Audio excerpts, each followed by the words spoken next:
Tonight in this podcast, we explore the quiet, heavy feeling of being late to your own life. Yeah, it is, it's a feeling that really just sneaks up on you, usually in those quiet moments, when the noise of the day finally drops away. Exactly. And we are going to take this at a very slow, grounded pace today. There is no urgency here, no rush. Right. If you are listening to this right now, we want you to know that the mission of our time together is not to give you, like, 10 life hacks to speed up your career. No, definitely not. We aren't handing you a financial roadmap to suddenly catch up to your peers or, telling you how to optimize your morning routine. Instead, our mission today is simply to explore a stack of psychological research, clinical behavioral studies, and developmental theories. We really want to understand exactly why you constantly feel like you are falling behind. And more importantly, to look at what that profound exhaustion is actually trying to tell you about your deep human need for belonging. To do that, we are drawing from a fascinating collection of materials for this deep dive. Yeah, we have some incredible clinical studies on social comparison and emotion regulation coming out of the University of Padova. We'll also be exploring cognitive behavioral therapy frameworks specifically designed for social anxiety and self-evaluation. Plus, we have this really deep sociological research on the quarter-life crisis, alongside foundational developmental theories of adulthood. And I just want to set the tone right out of the gate. The goal today isn't to fix you. No, not at all, because you aren't broken. Right. The goal is simply to sit with this feeling of falling behind, to unpack the architecture of where it comes from, and to view it with honest curiosity. Because so often we just try to outrun the feeling, right? We Yeah. distract ourselves, we work harder, we scroll faster. Yeah, today we stop running. We actually look at the mechanics of the feeling itself. I think we should start by painting a picture. Yeah, a scene I think almost everyone listening will recognize instantly. You are sitting on the couch. It is the end of a long day. The television might be on in the background, just kind of murmuring away, but you aren't really watching it. No, you are endlessly scrolling on your phone. And as your thumb moves, the images just flash by. You see an old friend from school, standing in front of a new house, holding up a set of keys with this beaming smile. And you swipe, Mm. and then a former colleague is showing off a new promotion, a prestigious new title on LinkedIn with a long paragraph about how blessed they are. You swipe again. A total stranger, who happens to be your exact age, is flashing a perfectly curated relationship or like a booming business they just built from scratch in their garage. It is the ultimate highlight reel, and it is being broadcast directly into your living room relentlessly. At a volume and frequency that human beings have never, ever historically had to process. Meanwhile, you're sitting there on the couch wearing sweatpants, just trying to figure out what you have the baseline energy to make for dinner. Exactly. And in that exact moment, there is this visceral, sinking feeling right in the center of your chest. It's a very specific physical sensation, isn't it? It really is. It is quiet, but it is incredibly heavy. It's this whisper that says, I'm falling behind. I should be further ahead than this by now. What is wrong with me? And that physical sensation in your chest is vital to acknowledge. It isn't just a fleeting philosophical thought. Your nervous system is reacting to a perceived threat. Like your body is biologically responding to a signal that you are failing. Yes. Yeah.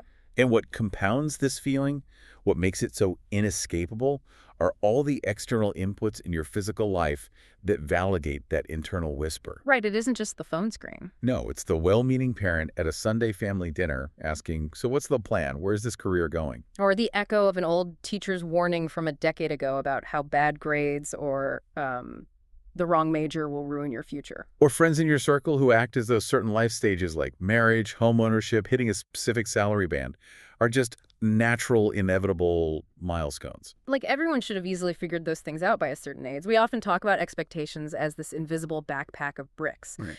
But honestly, as I look at the research, that metaphor doesn't quite capture the confusion of it.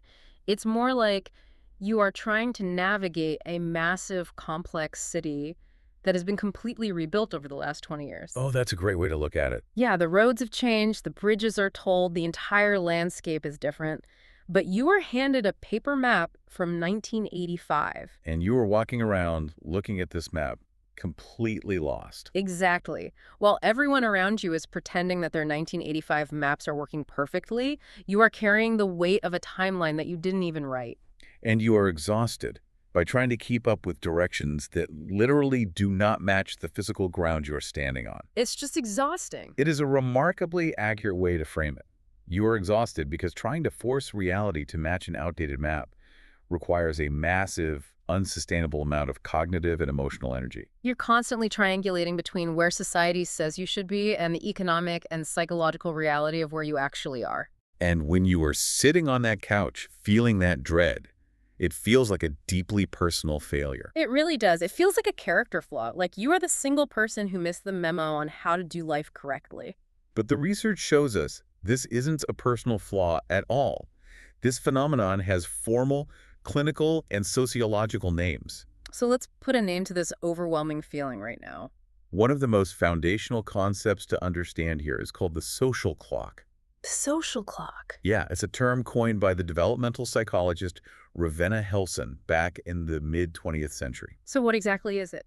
The social clock is essentially the internalized, culturally dictated timeline that dictates when certain major life events ought to happen. It's the culturally preferred timing of milestones. Exactly. When you should graduate, when you should settle into a career, when you should marry, have children, and eventually retire. It is the ticking clock in the background of every single major life decision we make. Precisely. And Helson's research, which included massive longitudinal studies like the Mills College study, breaks this down in a really revealing way. How so? She noted that traditionally, Western society operates on two dominant clocks. There is what she termed the feminine social clock, which historically urges marriage, childbirth, and family building by a specific, relatively early age. Right. And then there is the masculine social clock, which pushes aggressively for career development, status accumulation, and the amassing of financial wealth. But those gendered names heavily reflect the mid-century era in which the research began, right? Absolutely.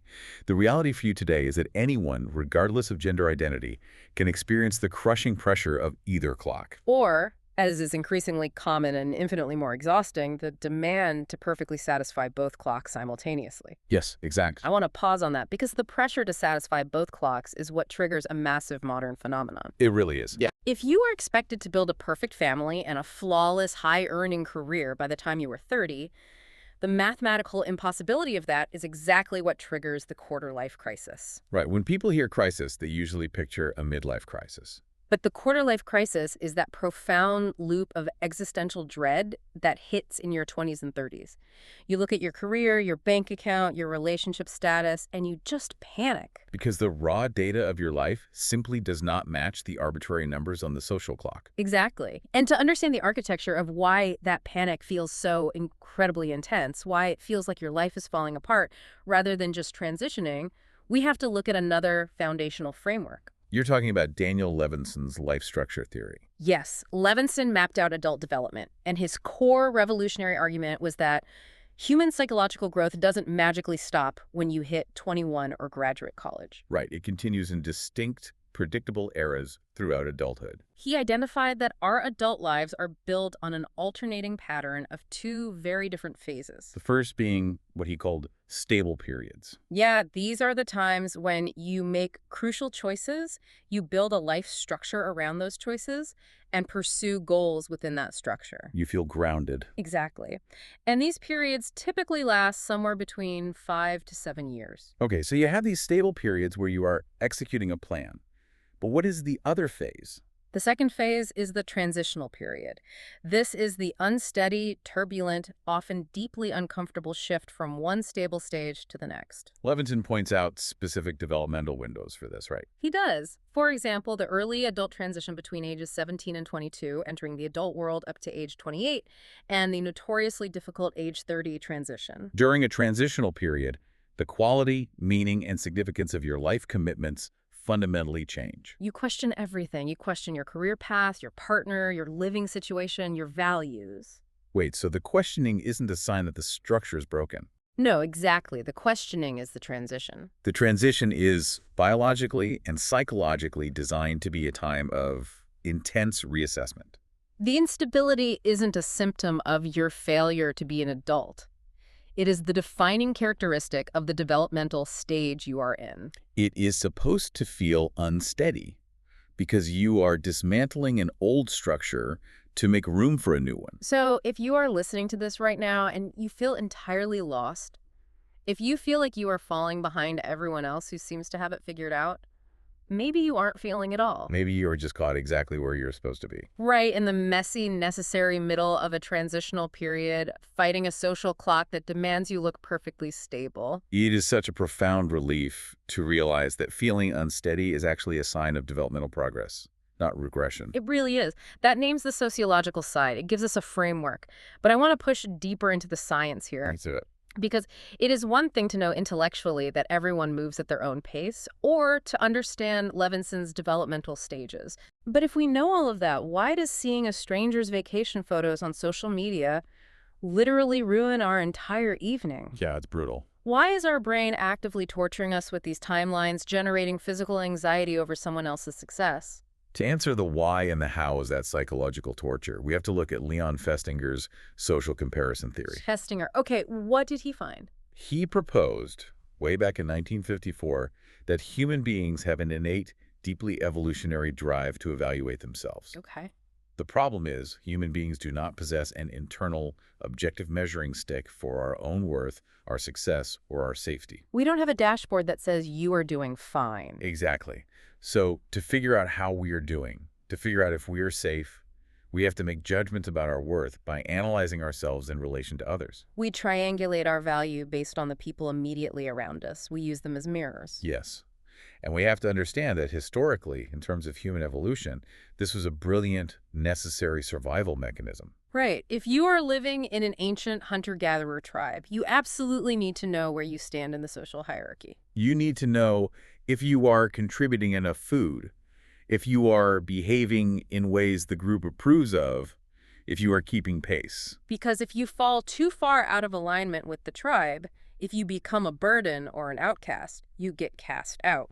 And in the ancestral environment, being cast out meant literal physical death. You wouldn't survive alone. So the brain evolves social comparison to keep us safe, to keep us integrated, and to keep us alive. Yes. I understand the evolutionary logic, but here is where I struggle, and where we see a massive, painful glitch in modern life. What's the glitch? If social comparison is fundamentally a survival tool designed to keep us safe, why does it feel like it is destroying our modern contentment? It feels like the exact opposite of safety. Because the environment we live in has changed faster than our neurobiology can adapt. We are trying to run a modern, hyper-connected digital society on ancient tribal software. That's exactly it.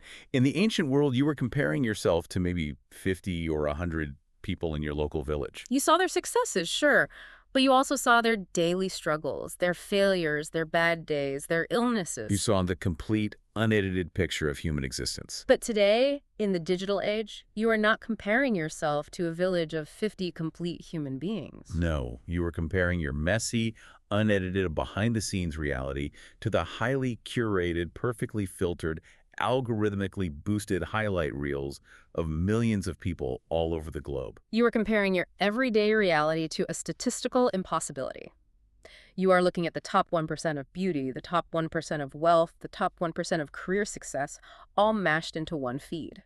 And your brain is processing it as if that is the baseline standard for your local tribe. That is the exact glitch. Your brain looks at that feed and says, everyone in the tribe is a millionaire with perfect skin and a flawless marriage except me. I am going to be left behind and die. And we have incredible granular data on how damaging this specific modern comparison is. Let's talk about the Padova study. Yes, there is a comprehensive study out of the University of Padova that looks specifically at adolescents and young adults navigating social media. And what did they find? The data confirms what we are talking about. There is a direct, undeniable, and severe negative correlation between social media comparison and self-esteem. But the researchers at Padova made a really critical distinction in how we compare ourselves, didn't they? They didn't just look at comparison as one big bucket. They broke down the mechanics of it. They did. And the methodology of this study is what makes it so illuminating.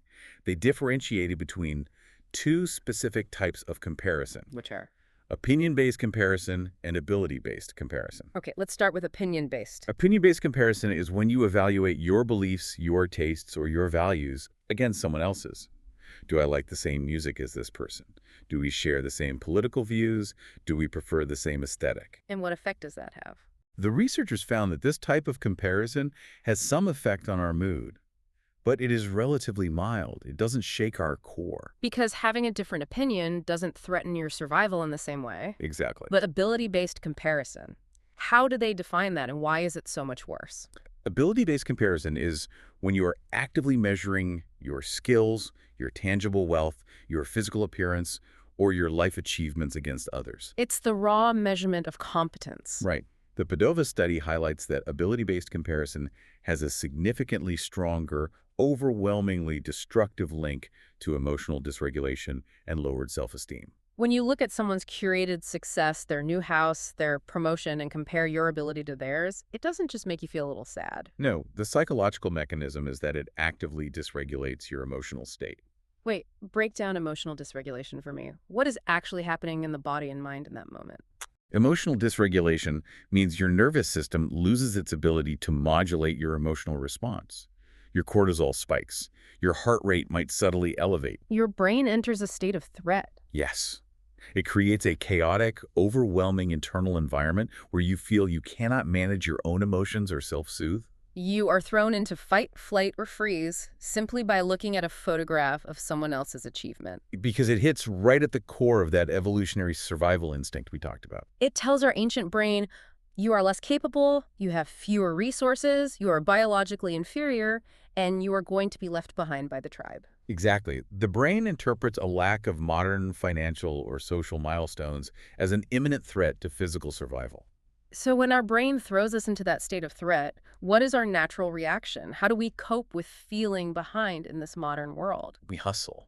We grind. We adopt this deeply pervasive hustle culture mentality where we sacrifice sleep, we sacrifice hobbies, we sacrifice our peace of mind to make money and gain status. We are desperately sprinting to catch up to the ticking of that social clock, trying to outrun the feeling of dysregulation. And that desperate sprint introduces another profound biological conflict. Hustle culture tells us that resting is a weakness. It tells us that to catch up, we must constantly produce, constantly optimize, constantly be on. But physiological science completely and unequivocally refutes this. It does. Our brains are not designed to operate like machines plugged into an endless power source. They operate on a strict biological rhythm known as the basic rest activity cycle, or BRC. I find this fascinating. Walk us through the mechanics of BRC. How does the 90-minute rhythm actually work? Well, BRC is an ultradian rhythm, a recurring cycle that happens throughout our waking hours. Our bodies and brains are literally designed, on a neurochemical level, for about 90 to 120 minutes of high alertness, focus, and cognitive output. During this time, your brain is burning through glucose and oxygen at a high rate. But after that 90-minute window, the biology demands a reset. You naturally experience a 20-minute drop in physiological arousal. Your brain wave frequency slows down. You feel a dip in concentration. Your brain is hardwired to pull the emergency brake every hour and a half and demand recovery. But in hustle culture, when we are terrified of falling behind, when that 20-minute biological dip hits, we don't rest. No, we view our own biology as an inconvenience or a failure of willpower. We drink a double espresso, we open 3 more tabs in our browser, we slap ourselves on the wrist, and we force ourselves to push through it. We override our own biology out of fear. And the neurological cost of that overriding is immense. Especially regarding a specific network in the brain called the default mode network, or DMN. How does the default mode network function? Because I think people hear default mode and think it means the brain is just turned off, like a computer screen going to sleep. It is actually the exact opposite, and this is crucial to understand. The DMN is a widespread network of interacting brain regions that becomes highly active specifically when you are awake, but not focused on the outside world. It turns off when you are laser focused on a spreadsheet or a task. Right, and it turns on when you are daydreaming, letting your mind wander, taking a walk without a podcast, or just resting. Hustle culture views this unfocused downtime as wasted, unproductive time. Because if you aren't producing, you are falling behind. But neuroscientists know that cognitive rest activating the DMN is a strict biological requirement. It is not a luxury. Think of the DMN as a backstage crew that only comes out when the main act takes a break. When you activate the DMN, your brain begins to connect the seemingly unrelated dots of your day. It consolidates memories. It processes complex emotional information. It is mathematically the reason why your best, most creative problem-solving ideas happen in the shower or while driving, not while you are staring aggressively at your desk. When you hustle relentlessly to catch up, you break your brain's natural rhythm. You deny the default mode network the time it biologically needs to regulate your nervous system and process your life. So let's trace this path. We are hardwired by evolution to compare ourselves to others for survival. We are bombarded by digital highlight reels that trigger deep emotional dysregulation because we feel inferior, Our response to that panic is to hustle. which literally breaks our brain's biological need for rest and cognitive recovery, leaving us more exhausted and more dysregulated than when we started. It is the absolute perfect storm of feeling behind. It is a self-perpetuating cycle of exhaustion. So we have the sociological framework and we have the neuroscience. But how does this actually look in our day-to-day lives? I want to transition into the patterns. Let's do it. How do these vast scientific realities show up in the quiet, everyday behaviors regarding our money, our careers, and the way we interact with the people around us? They manifest as deeply ingrained cognitive distortions. When we look at the clinical materials on cognitive behavioral therapy, particularly frameworks used for treating social anxiety and overwhelming life pressure, we see these silent mental filters. These are the subtle, automatic ways we process information that people fall into without even realizing it. Let's unpack a few of these specific distortions, because I guarantee you, if you are listening to this, you will recognize your own internal monologue in at least one of these patterns. The first major pattern CBT identifies is the tyranny of shoulds and musts. What does that look like? This is when you operate with an incredibly rigid, inflexible sense of how your life and the world ought to be. It is the internal voice that says, I should own a house by the time I am 30. Or, I must be making this specific six-figure salary by now, or my entire life is a failure. When your messy human reality doesn't flawlessly match that rigid should, the immediate emotional result is deep shame, guilt, and anxiety. It is the map analogy again. You are getting mad at yourself for not being at a destination that the map says you should be at, even though the road is closed. Another massive distortion we see in the research is mental filtering. I think this one is particularly devastating. Mental filtering is highly destructive. This is when your life is a complex, nuanced mixture of good and bad, progress and setbacks, as all human lives are. But you develop a filter that dwells overwhelmingly on the negative details while entirely discarding the positive ones. Give me a tangible example of how mental filtering happens in real time. Imagine you have had a genuinely good year of quiet growth. You might have just paid off a significant chunk of credit card debt, you built a really supportive new friendship, and you learned a complex new skill at work. You are making progress. But then you log onto LinkedIn and you see that a former classmate just made partner at their law firm. Your brain filters out the debt you paid off, it filters out the friendship, it filters out your new skills. Your view of your entire life becomes completely intensely negative, based solely on that one filtered detail of someone else's achievement. You filter out your entire reality to focus on the one piece of data that proves you are behind.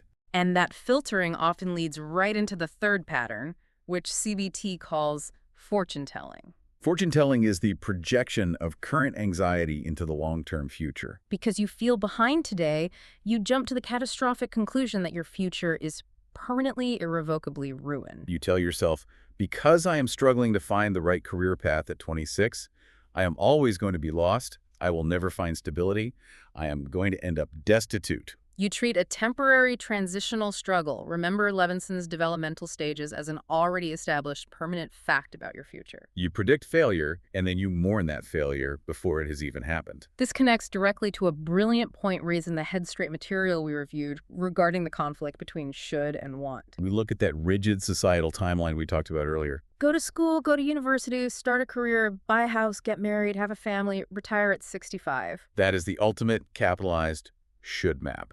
And what happens is that people quietly, desperately conflate what society tells them they should do with what they actually want to do. That conflation is the source of so much quiet misery. You might be torturing yourself daily for not climbing the corporate ladder, for not managing a team of 20 people. You feel intense shame about it. But if you actually stop and interrogate your desires, deep down, your actual want might be a quiet life. A job that simply pays the bills and clocks out at 5 p.m. with plenty of time for creative hobbies and a close-knit community. But because you are measuring your want against society's should, you feel like you are failing. And when we feel like we're failing, when we feel profoundly behind, it makes us incredibly anxious and avoidant. Which leads to what the clinical literature calls safety-seeking behaviors. If we connect this to the broader picture of how we interact with the world, safety-seeking is how we try to protect ourselves from the perceived shame and exposure of being behind. When we feel inadequate, we subconsciously decide that being truly seen is dangerous. So we withdraw. We stay on the sidelines.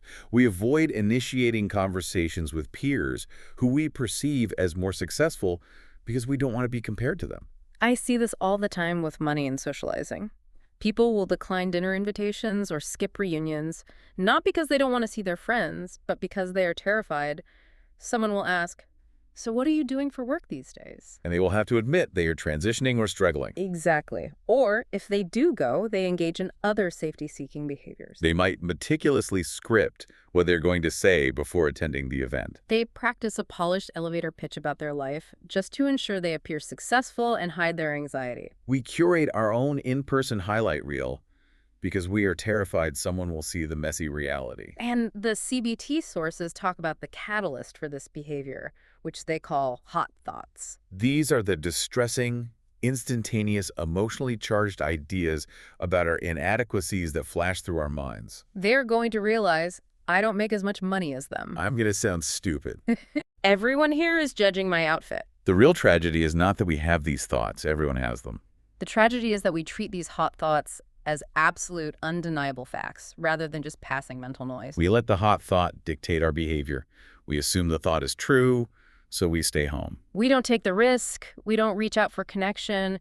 We let the fear of the timeline dictate the physical reality of our lives. Okay, this brings us to the most important part of our conversation today, the pivot, the reframe. Because we have mapped out the sociology, the biology, and the cognitive distortions, but we need to change how we relate to all of it. If you take absolutely nothing else away from this deep dive, if you only hear one thing today, I want you to hear this clearly. Feeling behind is not a personal flaw. You are not broken. The timeline itself is broken. You are having a completely normal, rational human reaction to a map that fundamentally no longer matches the territory. This requires us to revisit Levinson's life stage theory and look at the historical and economic context of when it was created. This context provides a massive, deeply relieving reframe for anyone feeling crushed by the social clock. Daniel Levinson collected his original data on adult life stages many decades ago, primarily publishing his findings in the late 1970s. The men he studied had three key historical factors in common. They came from relatively stable families post-Great Depression. They had realistic, achievable societal goals. And critically, most importantly, they were entering an expanding, booming post-war economy. They were entering an economy where a single income could buy a house, support a family, and guarantee a pension. The map they were using was drawn for a completely different world. Precisely. When society solidified the rigid timeline of buying a house at 25, establishing a lifelong stable career by 28, and having a fully funded retirement.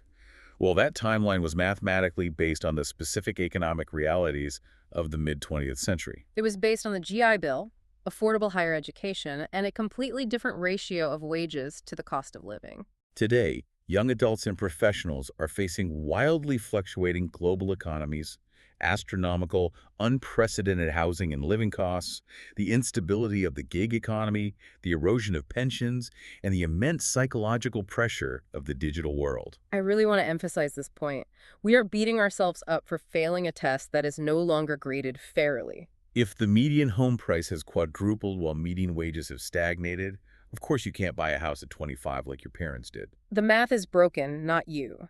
You are holding yourself to a historical timeline that no longer mathematically exists for the vast majority of people. It is completely human and completely logical to feel lost when the map you were handed doesn't match the territory you are actually walking through. Understanding that historical and economic context strips away so much of the deeply internalized personal shame. You aren't lazy, you aren't incompetent, and you aren't falling behind. You are adapting to a radically different, significantly more difficult socioeconomic landscape. And once we deeply understand that, We can change how we handle those hot thoughts we mentioned earlier. We don't have to just suffer through them. The CBT framework introduces a highly effective concept called curiosity training. Walk me through curiosity training, because I think a lot of people try to use positive affirmations to fight negative thoughts, and it often just feels like lying to yourself. Exactly, and that is why curiosity training is so powerful. Instead of punishing yourself for feeling anxious or getting mad at yourself for feeling jealous of a friend's success, which just layers shame on top of the jealousy, you learn to observe your own thoughts with objective, neutral curiosity. So you aren't trying to fight the thought. The crucial realization here is that the goal is not to stop having hot thoughts.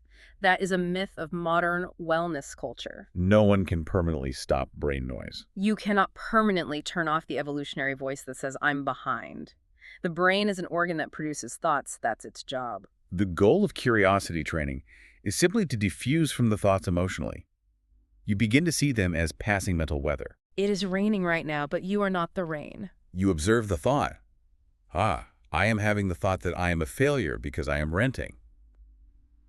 You don't fight it, but you don't believe it either. You then replace the hot thought with what CBT calls a constructive attitude. This isn't toxic positivity. It isn't pretending everything is perfect when you are struggling to pay bills. It is finding a truer, more compassionate, fact-based alternative. Wait, I want to push back on this a little bit to make sure we're being realistic. Sure. If I am stressed because I genuinely can't afford my rent, telling myself I am wonderfully flawed doesn't pay the landlord. Right. How does CBT actually differentiate between accepting your reality and just lying to yourself to feel better? Give me an example of how that shift works in practice without being dismissive of the real economic struggle. That is an excellent distinction. A hot thought might be, I am 28, I am still renting, my career is a mess, I am deeply flawed and failing at life, I am doomed. That is a distortion because it assumes permanent failure based on a temporary economic state. The constructive attitude shift would be, renting right now is frustrating and the economy is incredibly difficult. But I am actively adapting to a highly expensive world. My worth is not tied to a mortgage. I am figuring things out at my own pace, just like everyone else. It acknowledges the real, tangible difficulty of the economy, but it removes the character assassination. It is compassionate and it is factually truer. I love that. It validates the struggle without validating the shame. And to really build that constructive attitude, to really cement it in your nervous system, the clinical research offers a fascinating, almost wild tool. Psychologists call them paradoxical experiments. This is one of the most effective behavioral interventions. Usually our fundamental instinct is to hide our flaws, to mask our perceived lateness in life, to engage in those safety-seeking behaviors we discussed. A paradoxical experiment flips that entirely on its head. It asks, what if you intentionally sought out the exact thing you were afraid of? What if you playfully, deliberately made mistakes on purpose? The CBT worksheets give amazing, highly specific examples of this. They suggest things like going to a coffee shop, ordering a regular coffee, waiting until it is handed to you, and then unapologetically asking the barista, is this decaf? I actually need decaf, knowing that it might be slightly awkward. Or wearing your shirt inside out in public on purpose? Or intentionally putting a glaring typo in an email to a colleague. Or asking a stranger a slightly silly or obvious question just to risk them looking at you funny. The underlying purpose of these experiments is profound. You are systematically collecting minor rejections and minor embarrassments to prove to your nervous system that you will survive them. You act as if you have a Teflon coating. It is about proving to yourself, experientially, that the consequences of being imperfect, of being seen as flawed or falling behind, are not actually fatal. You aren't going to be cast out of the ancient tribe. It reframes our perceived failures from these devastating, shameful secrets into normal, liberating human experiences. When you realize that you can make a mistake, look a little foolish, or admit out loud that you don't have your career figured out and the world doesn't end, it strips all the power away from the timeline. It creates immense emotional flexibility. You stop spending 90% of your daily energy trying to look like you are winning, and you reclaim that energy to just start living. Which brings us to the deepest layer of this whole conversation. We have to pull the idea upward. We've talked about the sociology, the biology, and the cognitive reframes. But why are we so fiercely, violently obsessed with this timeline in the first place? Why does the quarter-life crisis, the panic over our careers, the constant hustle for money, Why does it hurt so deeply in our core? If we connect this to the deepest foundations of human psychology, it is because money and success are never just about money and success. Never. We don't care about the paper the money's printed on. We don't actually care about the arbitrary title on the LinkedIn profile. We care about what we fundamentally believe those things buy us. Deep down, in our most vulnerable places, we believe that hitting the milestones on the timeline buys us safety. It buys us love, and it buys us belonging. We believe achievement is the currency of worthiness. This is exactly where we must look at how achievement intersects with our deepest relational needs. The psychologist Robert Sternberg developed the triangular theory of love, which posits that adult love is made up of three interacting components: intimacy, passion, and commitment. When all three are robustly present, you have what he calls consummate love. Now, society sells us a very specific, very dangerous package. It tells us that finding consummate love, paired perfectly with the high-status career and the aesthetically perfect house, is the only acceptable end goal of adulthood. And if we don't have that exact package fully realized by the time we are 30, we feel inherently unlovable. We feel like damaged goods. There is another concept from the relationship research, the filtering model of mate selection developed by Jonda and Klinke Hamill. This model suggests that when people are looking for partners, they subconsciously pass potential candidates through a series of socioeconomic and psychological filters. And because we are aware of this, we are utterly terrified that if we fall behind economically, if we don't have the impressive job title, the right salary, or the timeline figured out, we will be filtered out by the people we want to love us. We fear that failing the societal timeline means we will be deemed permanently unworthy of deep connection. That is the deepest, most universal vulnerability we carry. We chase extrinsic motivation, the status, the money, the house, the promotion, because we have accidentally, tragically linked our intrinsic human worth to our economic productivity. We think we have to earn our right to belong in the tribe by being highly productive. We think we have to be successful to be loved. But the truth, the profound, undeniable reality that both the clinical research and lived human experience point to, is that human connection doesn't operate on a corporate timeline. Not at all. Sternberg's theory actually highlights that many of the most long-lasting, beautifully functional, and deeply happy relationships are built on diverse types of love that have absolutely nothing to do with societal timelines or financial perfection. Companionate love, built on deep, quiet intimacy and enduring commitment, sustains people through incredibly turbulent economic times, through job losses, through illnesses, through renting well into their 40s. Furthermore, the developmental models, like Levinson's, show us that career transitions, being completely lost and having to find your way again, are not failures of character. In developmental psychology, they're often described as spiral sequences of evolving life roles.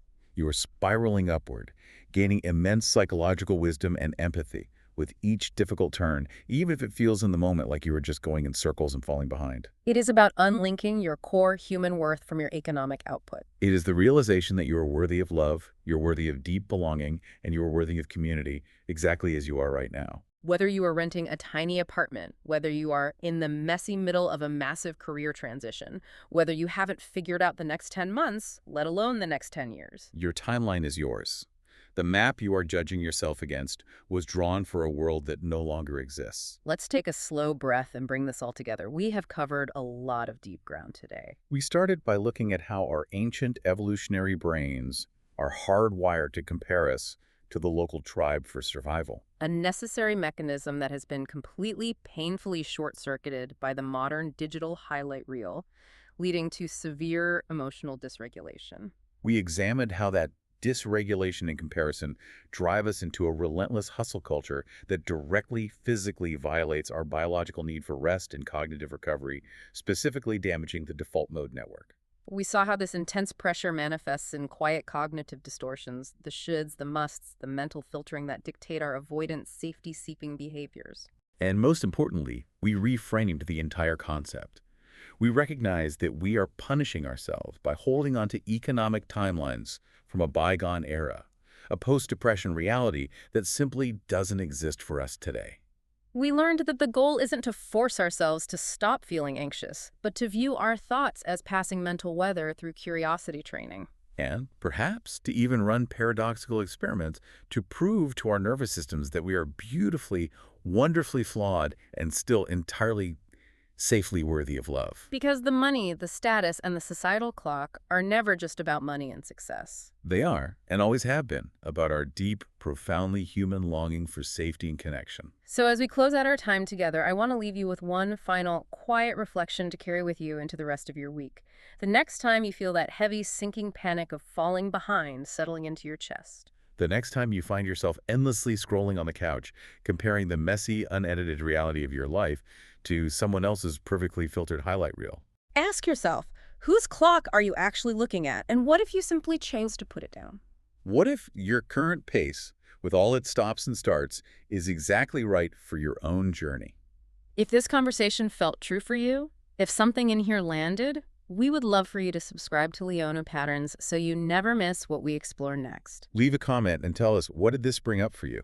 We read every single one. We are building a community here, people who think about money differently, not as a number to chase, but as a human experience to understand. You are not alone in this. Yeah. And we are genuinely glad you are here at Leone Patterns. Same pace, same questions. See you then.